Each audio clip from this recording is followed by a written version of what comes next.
As South Africa's apartheid regime fought to cling on to power in the latter half of the 20th century, it routinely imprisoned, tortured and murdered its opponents. Controversially, many of those crimes went unpunished in the years of reconciliation that followed. But the families of victims have never given up hopes of justice. This is the remarkable story of one man's battle to hold his father's killers to account.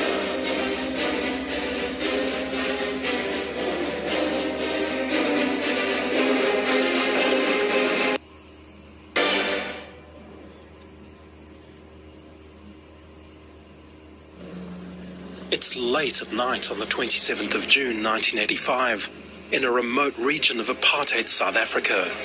4 young activists are returning home to Cradock, their tiny town in the Eastern Cape. They're followed by security police, forced off the road and abducted. They'll never be seen alive again. 36 years later, the families of these men still wait for their murderers and those who ordered their deaths to be brought to justice. My father, Fort Kalata, Matthew Goniwe, Sparum Konto and Sitalo Mhlauli, they were killed in 1985. These files here are apartheid basic documents. It proves beyond any shadow of a doubt that my father was killed by the apartheid government. The deaths of the Cradock Four, as they came to be known, caused local and international outrage. 60,000 people attended their funeral. They hadn't expected that the revolution would actually come from the middle of the Karoo in a small town like this. Fearing the anger would spread, the state clamped down on black South Africans. The government banned the funeral, and this is my first memory of my dad then. It's the funeral. So later that afternoon, the government then declared a state of emergency. The apartheid state didn't, however, find anyone culpable of the murders of the Cradock Four. But a decade later, after white rule came to an end, a truth commission was set up to investigate crimes like these. It was dubbed the TRC. Nomonde Alata, Lucanyo's mother, was one of the first to testify at the TRC. And I was still 20 at the time, and I couldn't handle this. So I was taken to Nyami's place, and when I got there, Nyami was crying terribly. The testimony of victims was soon followed by that of perpetrators. One of them was the man who personally killed Fort Kalata, Eric Taylor, a former security policeman. I hit Mr. Kalata from behind with this heavy iron object, approximately where the head joins the neck. He fell to the ground. I was under the impression that he was unconscious. Then the other black members stabbed him with knives. I was 3 years old. My mother was pregnant with a little girl. My older sister was 9 years. My mother was 26. My father was 29. Shockingly, Fort Kalata's murder is just one of hundreds from the apartheid era that have yet to be prosecuted. The question is, Mr. Swanepoel, was there intelligence? Howard Varney, a human rights lawyer, has been pursuing these cases for decades. The TRC handed over a list of some 400 cases as far back as the late 1990s, and next to nothing has happened since those days. Families, of course, have been pushing for answers, particularly in cases where amnesty was denied. Mr. Taylor, have a look at paragraph 4. Eric Taylor was one of those who was denied amnesty, in part because he wouldn't reveal who'd given him his orders. If this is true, a pack of lies has been told to this committee. But the state chose not to prosecute men like Eric Taylor or those above him. They chose not to because a political decision was taken at the highest political level post-2002. And that decision was there will be no justice in any of these cases. Prosecutors and police investigators were instructed to simply don tools. Lucanio's been seeking justice for his father's death since the TRC's work ended back in 2003. Those attempts have been thwarted at every turn. The Craddock 4 is a case in point. The investigation docket disappeared out of the offices of the National Prosecuting Authority.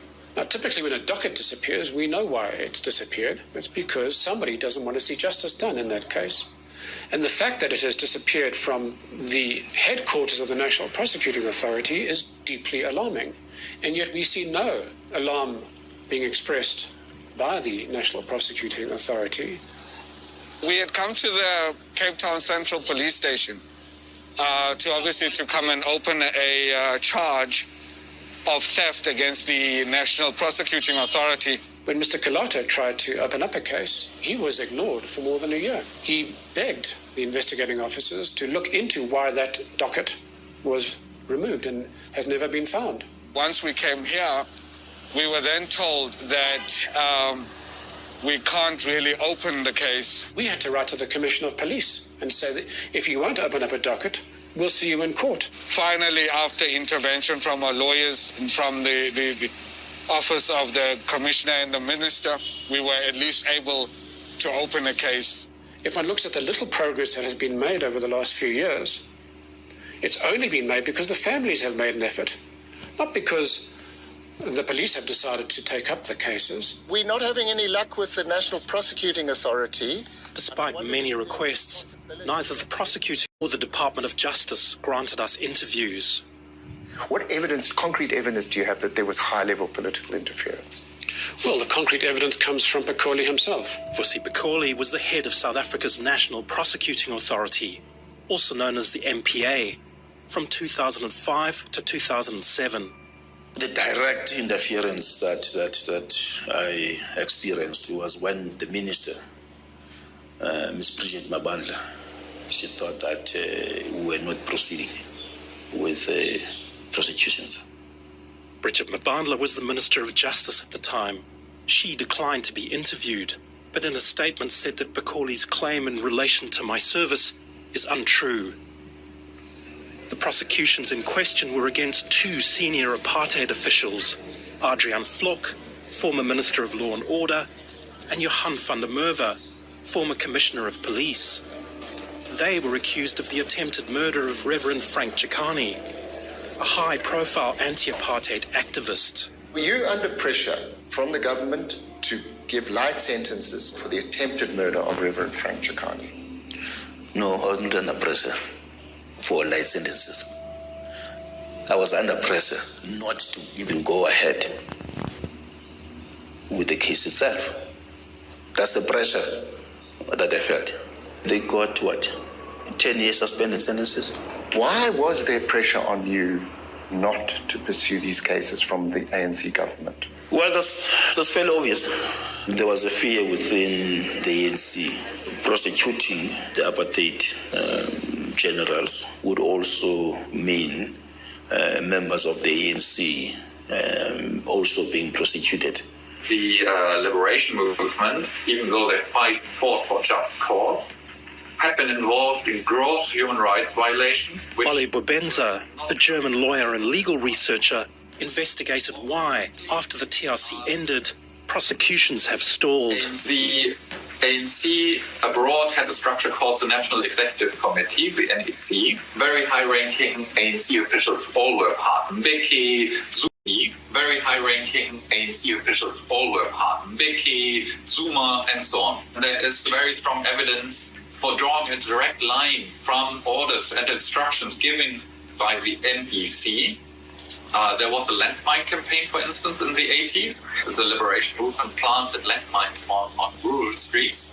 Obviously, a lot of civilians died from that as well, or were harmed. There was the Church Street bombing of the South African Air Force headquarters in Pretoria in the 80s, which was also directly instructed by the NEC. 19 died, and 217 were wounded, many of them civilians. Then Babenza told us just how much influence the former apartheid establishment still wielded in the new South Africa. The lawyer acting on behalf of the accused in the Chicane matter made a direct call to contacts in the government. That lawyer is Jan Wagner, a former state attorney for the old regime, who since represented many former apartheid security forces. And then all of a sudden the whole prosecution was suspended. They, the security police side, was able to pressure the government into suspension by using information they had apparently on crimes committed by the liberation movement, and used this as a very effective tool to pressure the government into stopping this prosecution, for instance. The government did not want that case to go ahead, to have even been able to get a plea bargain. It was a big struggle. The least that we were able to do was to make sure that they are going to have criminal records. That's the best that we could do under the circumstances. In 2007, Vlok and van der Merwe both received suspended sentences. Since then, there have been no further apartheid-era prosecutions. The former security police side even collected investigation dockets with evidence against the ANC, preparing cases, having this as a pressure tool against the government, and it worked. Let me lay some of these things out for you here. This official reluctance to prosecute the crimes of the past has left the